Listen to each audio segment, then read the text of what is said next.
Finally, we're going to focus on international issues in business law. Obviously, many businesses in the world, and certainly in this country, conduct business that involves overseas relationships and transactions.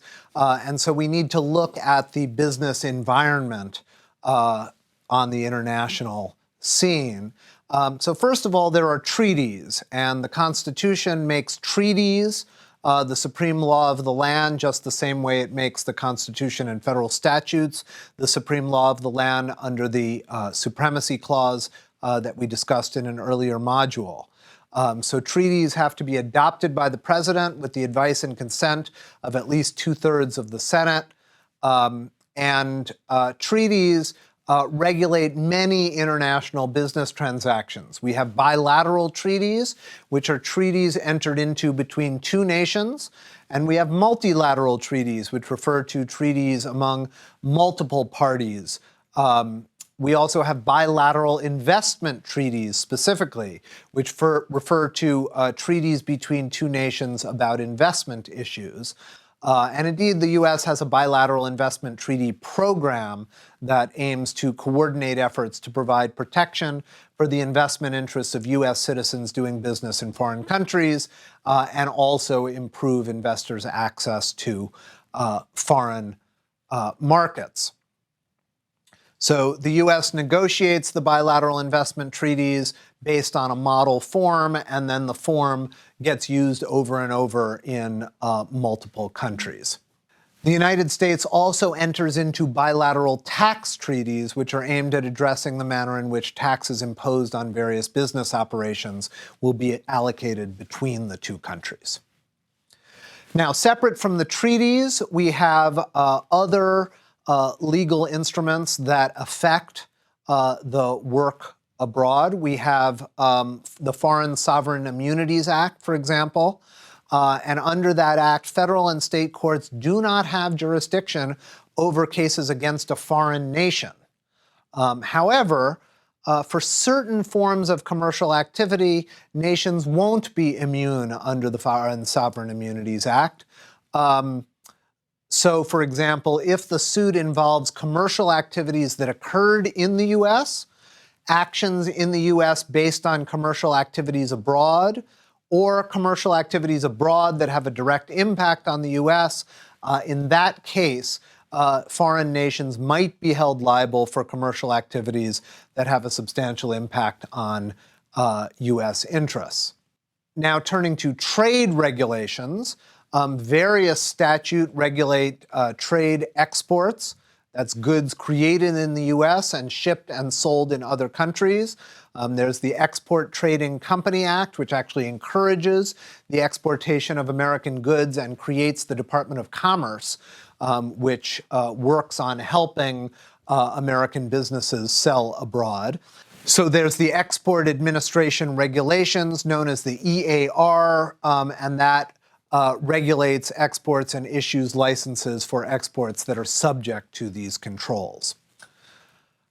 Congress also regulates imports from elsewhere, items that are created elsewhere but shipped and sold in the U.S. by imposing tariffs on such imports. And the Bureau of Customs and Border Protection addresses those sorts of tariffs.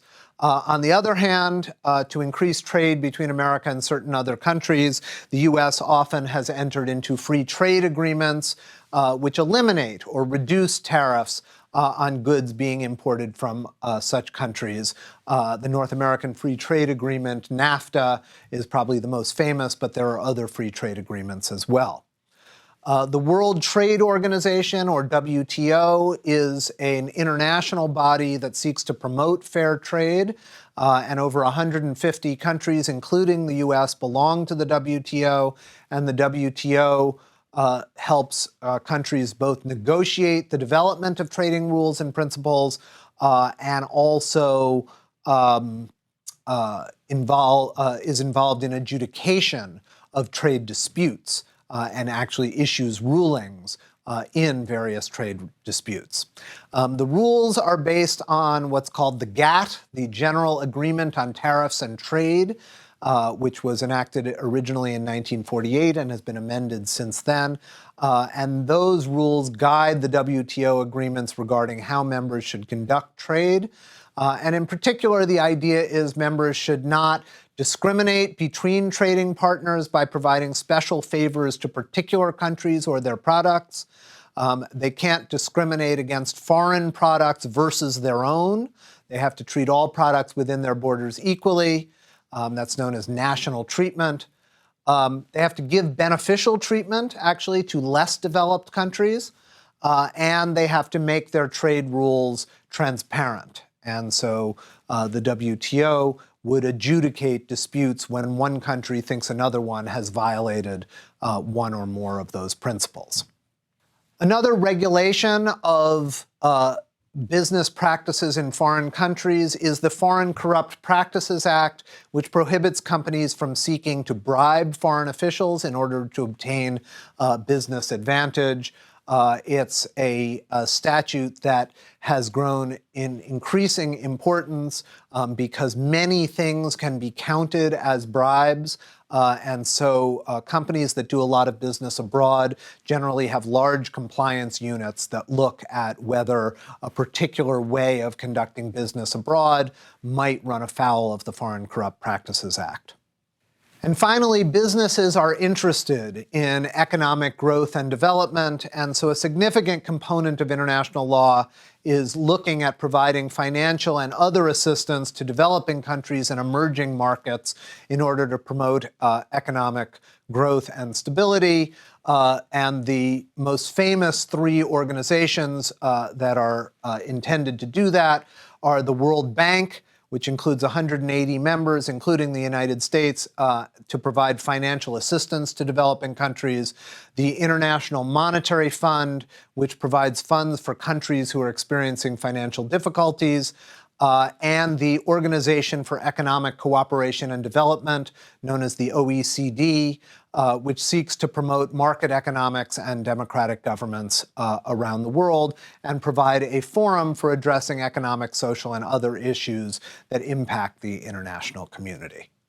So this is a very rapid overview of an extremely large group of varied legal regimes that affect business activities. But it is important, if you're going to understand the regulatory environment in which businesses operate, to see all of these various statutes and regimes in operation and at least be aware of them so that when you're conducting business activities, you would have some sense that you may need to look further to make sure what you're doing is in compliance.